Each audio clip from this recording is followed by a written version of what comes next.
Hello, everyone, and welcome back to the channel Romans 9:20. I'm Ronald, and I am thrilled that you're joining me today. Now, before we dive into today's topic, here's a fun fact for you. Did you know that the book of Numbers, despite its name, isn't just about counting? It's a journey, a wilderness trek filled with incredible stories, divine encounters, and important lessons for life. And today we're going to unpack the final three chapters, Numbers 34, 35, and 36, to see what timeless wisdom they hold for us. Now, for those of you who might be new to the Bible or just need a refresher, the book of Numbers chronicles the Israelites' 40-year wanderings in the desert after the Exodus from Egypt. It's a book about obedience, rebellion, divine provision, and the preparation for entering the Promised Land. As we reach the concluding chapters, we find the Israelites on the cusp of fulfilling God's promise, ready to finally settle in the land flowing with milk and honey. Chapters 34, 35, and 36 of Numbers serve as a detailed blueprint for the Israelites' settlement in the Promised Land. They're not filled with dramatic battles or miraculous events like the earlier parts of the book, but rather with practical instructions and laws for establishing a just and orderly society. These chapters lay the groundwork for how the Israelites are to live once they've taken possession of their inheritance. Numbers 34 is about defining the boundaries. This chapter meticulously outlines the geographical boundaries of the Promised Land, specifically the land of Canaan, which God promised to Abraham and his descendants. It names the specific borders from the Great Sea, or the Mediterranean, in the west to the Dead Sea in the east, and from the southern wilderness up to the northern region of Lebo-Hamath. Think of it like drawing a deed for a very large, important piece of property. God isn't just giving them a vague area. He's providing clear, definite borders. This isn't just about geography. It's about identity and security. Knowing their boundaries would prevent disputes among the tribes and with their neighboring nations, providing a sense of stability and ownership. It reinforces the idea that this land is a divine gift, which clearly establishes parameters. Numbers 35 explains the city of refuge and the Levites' inheritance. Now, this chapter addresses two crucial aspects of the new society: the provision of the Levites and the establishment of the city of refuge. First, it details the allocation of cities for the Levites. Unlike the other tribes who receive vast tracts of land, the Levites, who were set apart for priestly and religious service, they were given specific cities and surrounding pasture lands scattered throughout the other tribes' territories. This ensured that the Levites could fulfill their spiritual duties across all of Israel, serving as religious instructors and upholding the law. Their unique inheritance highlighted their distinct roles in the nation's spiritual life. Now, second, and perhaps most importantly for our modern context, Numbers 35 introduces the concept of cities of refuge. There were 6 specific cities designated throughout all the land where someone who had unintentionally killed another person could flee for safety from the avenger of blood, typically a relative of the deceased who sought retribution. The individual would receive a fair trial in the city, and if found innocent of intentional murder, would remain in the city of refuge until the death of the current high priest. If found guilty, they would be handed over for justice. Now, this system was designed to prevent cycles of vengeance and ensure a fair legal process. Distinguishing between accidental death and premeditated murder, it's a remarkable early example of due process and a legal framework for justice. Numbers 36 is about protecting the inheritance, i.e. the daughters of Zelophehad. This final chapter revisits a case introduced earlier in the book of Numbers concerning the daughters of Zelophehad. Zelophehad had died without any sons, and his daughters appealed to Moses, arguing that their family inheritance should not be lost simply because there were no male heirs. And God affirmed their plea, establishing a precedent that daughters could inherit land in the absence of sons. Now, however, a new issue arises in chapter 36. If these daughters married into another tribe, their inheritance would then transfer to that tribe, effectively diminishing the inheritance of their original tribe. So to address this, a specific law is enacted. Daughters who inherit land must marry within their own tribe. This seemingly small detail underscores a larger principle that the preservation of tribal land inheritances and the meticulous care taken to maintain the integrity of each tribe's designated portion of the Promised Land, it highlights the importance of identity, lineage, and the long-term stability of the community.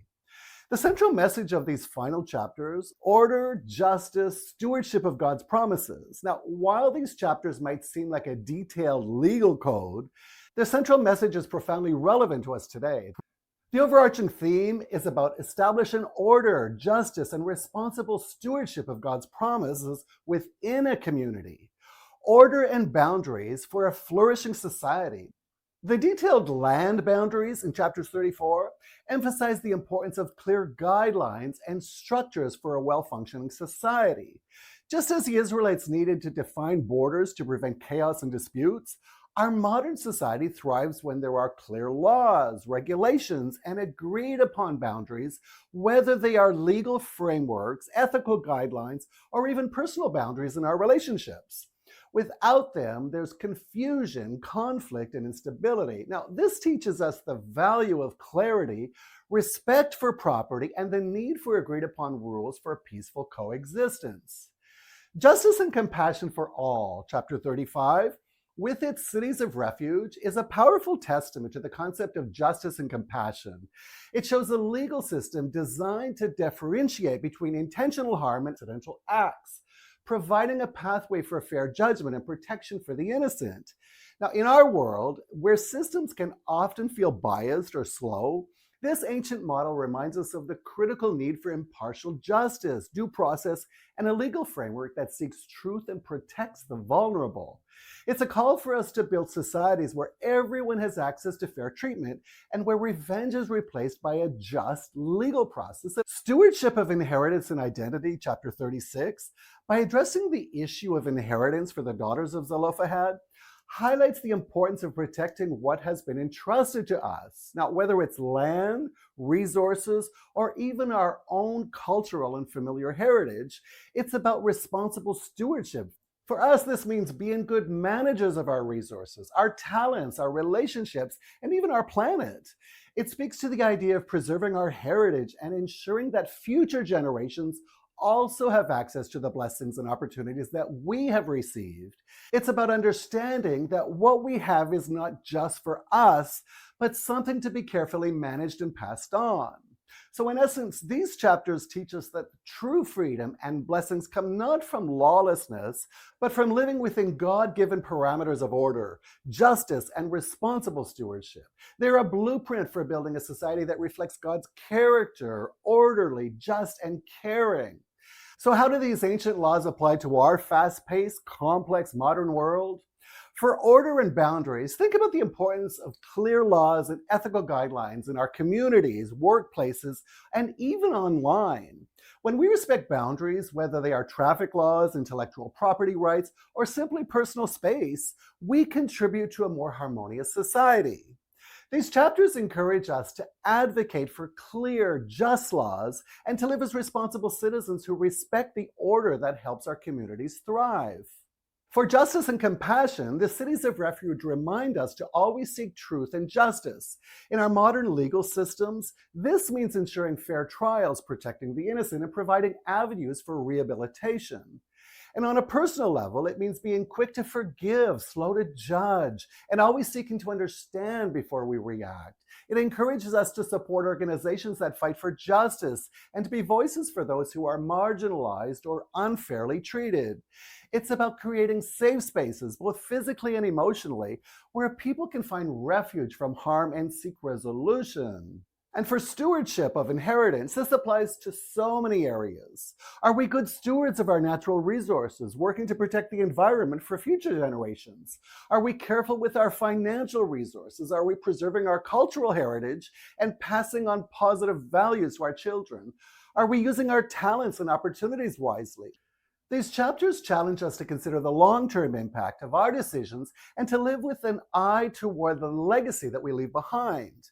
The book of Numbers, particularly these final chapters, isn't just about ancient history lessons. It's a foundational text that outlines principles for building a just, orderly, and sustainable society. It shows us that true prosperity isn't just about acquiring land, but about living rightly within the boundaries that God sets, pursuing justice for all, and being responsible stewards of the blessing that we receive.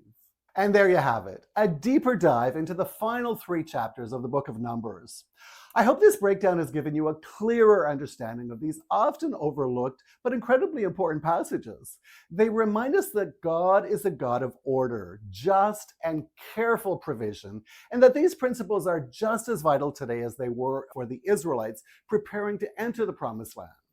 Now, if any part of this video has touched you, gave you a new perspective, or simply made you think, please let me know in the comments below.